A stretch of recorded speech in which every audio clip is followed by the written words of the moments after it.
জুলাই সনদের ভিত্তিতে নির্বাচন দিতে হবে বলল জামায়াত সেক্রেটারি। 2 বছর পরে নির্বাচিত সরকার জুলাই সনদ বাস্তবায়ন করবে এমনটা করার সুযোগ নেই।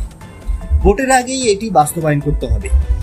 এই জুলাই সনদের ভিত্তিতেই নির্বাচন দিতে হবে বলে মন্তব্য করেছেন জামায়াতে ইসলামীর সেক্রেটারি জেনারেল মিয়া গোলাম ফরোয়ার্দ। বৃহস্পতিবার জাতীয় প্রেস ক্লাবে জুলাই গণ অভ্যুত্থানের ছাত্র, শিক্ষক, জনতার অবদান ও করণীয় শীর্ষক এক আলোচনা সভায় একথা বলেন তিনি বলেন, জুলাই ঘোষণাপত্রে শিক্ষক ও ছাত্রদের অবদান উল্লেখ করা হয়নি। নতুন করে তা অন্তর্ভুক্ত করতে সরকারের প্রতি আহ্বান জানাচ্ছি। ঘোষণাপত্রে একটি দলের একক চিন্তার প্রতিফলন ঘটেছে বলেও প্রশ্ন উঠেছে। নির্বাচন প্রসঙ্গে গোলাম ফরোয়ার্দ বলেন, নির্বাচনের সময় ঘোষণাকে ইতিবাচক হিসেবে বিবেচনা করেছে জামায়াত। তবে প্রয়োজনীয় সংস্কার ছাড়া নির্বাচন দিলে জনগণের সঙ্গে প্রতারণা করা হবে।